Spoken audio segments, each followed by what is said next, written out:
Well, out here doing a little update in the backyard. It's like -10 out right now before the wind chill. This is like the deepest I've seen the snow in like at least the last 5 years that I can remember. It's like almost knee deep down here in the non-drifted areas. In the drifted areas, it's deeper. And these deer have just been piling in down here in the backyard the last couple nights. All these tracks are from the last two, maybe 3 nights.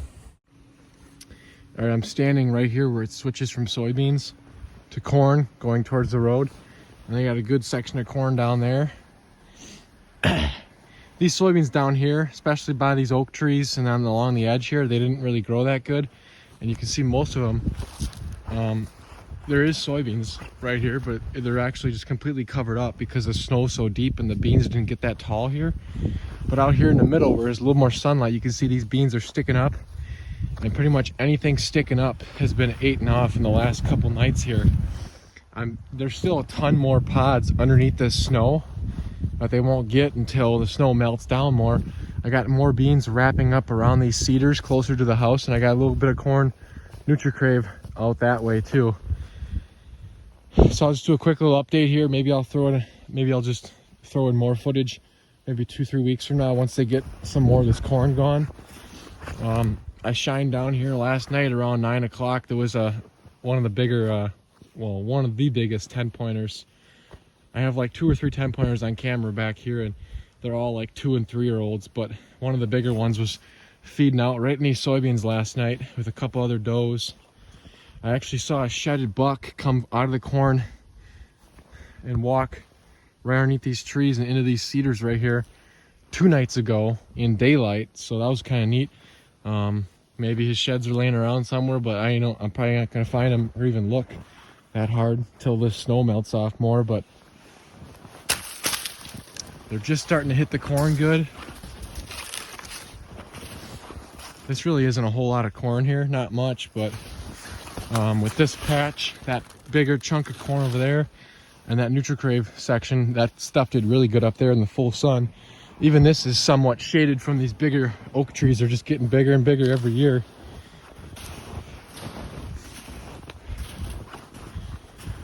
But yeah, these soybeans, there was tons of pods in here just like a week ago before we got all this heavy snow. And now everything sticking up out of the snow is gone. Pretty crazy. You know, soybeans only have like 1/3 of the yield as the corn does. So if I were to plant this all into soybeans, it wouldn't be enough to last them all winter. It is nice to have the beans down here because you can see them versus all corn. But if I planted all corn, I'd probably have some left over, honestly, because I got corn and soybeans across the road too. So this right here is one of the areas that they've been bedding up really hard at night right here. They've always bedded down right here at night underneath these couple clusters of cedars here. I just saw another 2 fresh beds further that way. Just right off the food plot here.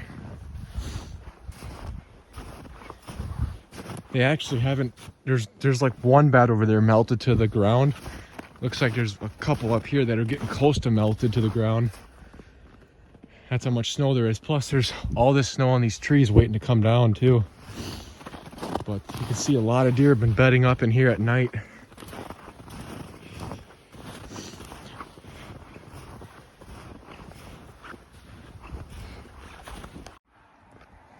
And then right up here, I got all these soybeans still up here. These are the soybeans that did the best.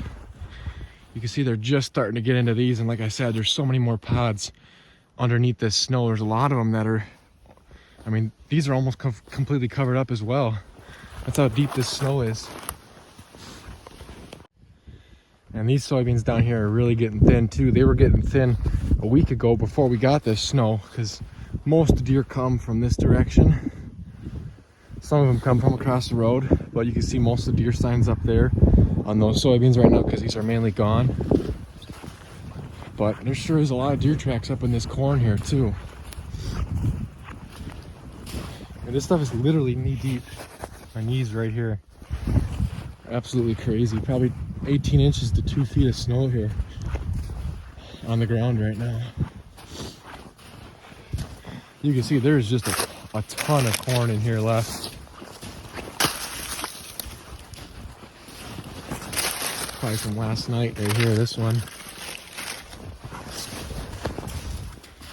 So yeah, if you want to feed your deer all the way till March with soybeans, you're going to need a heck of a lot. I've learned that over the years. This corn just lasts so much longer. It doesn't really pay to crush any of it down. I could come through here and knock some of it down with a tractor, but I'm not too worried about it. Seems like they're walking around through this whole patch. This is only like a quarter acre of corn right here at most. If it was like a 1 acre field, it'd be probably beneficial to crush some rows down so they can eat the stuff up in the center as well. Let's take a peek up here at this Nutri Crave.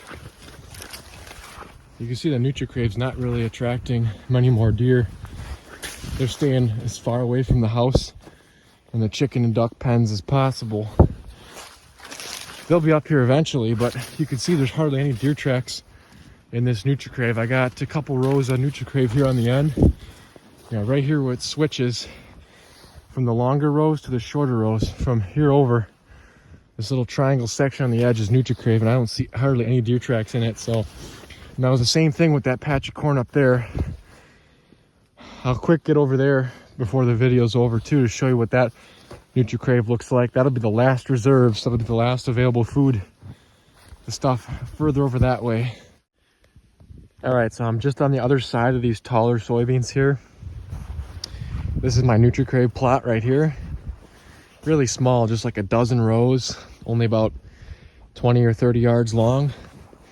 But this corn in here produced really good. It's full sun, but once these trees get bigger here, it won't be full sun, but really ginormous ears in here.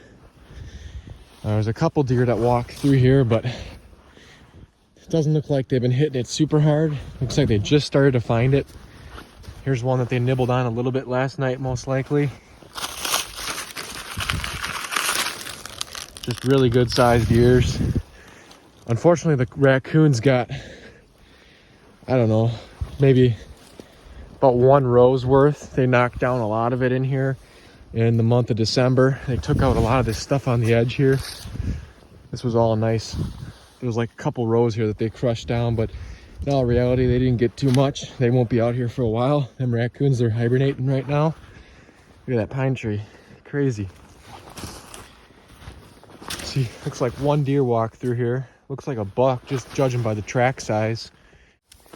Yeah, I mean, this stuff, I planted it up here because I knew that the deer would have to literally walk by everything else to get to this stuff if it was really that much more attractive. But in theory, they're just eating down there where they normally would eat, you know, closest to where they come into the plot, closest to their bedding direction. I mean, we're talking only 100 yards further than the field corn down there, and the field corn just only, 50 yards further than that stuff. And I bet you all that down there will be gone before maybe half of this is gone. Those, at least that field corn section, the stuff close to the road, that's a little bigger section down there where I just was. But yeah, for sure, this is not going to get eaten up as quick as I thought, being Nutri Crave. But I do like how it grew. It grew definitely bigger ears, probably higher yield than the field corn down there. But like I said, this is full sun here, so maybe that's another reason why it looks so good compared to the other spots. And you can see these soybeans up here. They've hardly even touched. That's just my track right there walking through. All right, so here's another quick little update. You can see this field corn down here is completely tore up. Every single row just has a massive deer trail going down it. And you can just see how many of these plants have been nibbled on probably in the last night or two. There's so many ears of corn just laying on the ground, kernels everywhere from them eating. And every row is just pounded. Now this is the stuff closest to where they come into the plot. Everything comes in from here to there down the hill. And then the stuff closer to the house always is the stuff that they eat last. That's where I put the Nutri Crave. If the Nutri Crave is as good as what they say, they should have walked by a lot of this and completely devoured this, the Nutri Crave up here. Pretty good deer tracks still. The Nutri Crave starts right here where these first shorter rows are. These longer rows going that way is all field corn. This little corner up here is Nutri Crave. And very little deer sign. Not a single deer has walked through this trail right here, through this row right here, in over a week since we've had this heavy snow. And you can see not a single one of these is eaten on. I mean, people that say Nutri Crave is so good is because that's the only thing they plant, and that's the only thing they're going to eat. Obviously, if the rest of this was Nutri Crave down there, yeah, they'd be eating on it because that's where they come into the plot. But they're not going to walk through. If they don't walk 30 more yards to get to these couple rows of Nutri Crave to completely consume this, that means that's not any more attractive than normal corn. Right here's one that's eaten on. And if you husk these out and try and pull back the husks, it's definitely, I'd say, a little harder to peel back than the field corn. I mean, it grew good, grew better than the field corn, probably yielded higher. But like I said, if I would have planted this whole area in Nutri Crave, yeah, they'd be hitting on it. But with that being field corn, trying to get them to walk through past the field corn 30 more yards to your Nutri Crave, they're not doing it. So if your neighbor's got field corn and you got Nutri Crave and you're a half a mile away, why the heck would the deer walk a half a mile if they can't even walk 30 yards to my Nutri Crave? So this stuff is not nearly as good as people say, in my opinion. And I got more Nutri Crave up there that's hardly even touched. Obviously, it's closer to the house. That field corn down there, being further away from the house, is just completely destroyed. I'll have more examples of this at our family farm where I got Nutri Crave on the far side of the plot and nothing's really walking through it to get to it. So this right here is January 17th, just a couple days ago. And there was a couple nights here where there was bucks in the backyard in daylight, which is really cool because I've never really seen that before. In the past, we've seen does occasionally in the late season like this, but never bucks. That one year I shot that doe in the backyard. They were coming over super regularly. After I shot her, they came over there a little bit more that year. But then the following year, there was like nothing in the backyard in daylight. And then now, you know, finally 2, maybe 3 years after that, they've finally started to come over more in daylight. A few does and bucks now too, so it's pretty neat. And the other 2 nights that there was bucks in daylight, I didn't quite see them, but my trail cameras got pictures of them. So, all right, so this is one of the 10-pointers. You can see he's got both his brow tines, and I actually recognize him from last year. He was just like an average-looking 8-pointer. But, so obviously 2 brow tines. And then look at this next buck coming in. He's got a right brow tine and 1 missing. And then look at this one. He's got a left brow tine and the right one missing. So for a while there, I thought these 2 bucks were the same buck. But then I looked closer and I was like, man, there's 3 10-pointers. And this right here is the night when I was filming them from the house when they were in daylight. This right here is probably the biggest of the 3 10-pointers. I think he's probably 3, maybe 4. I think all these 10-pointers are at least 3, though. And then this is a really unique buck. I'm pretty sure this was an older buck that was shot during gun season and injured last year. I know a neighbor that said someone shot him, and he shot it like in early December, probably barely made it through the winter.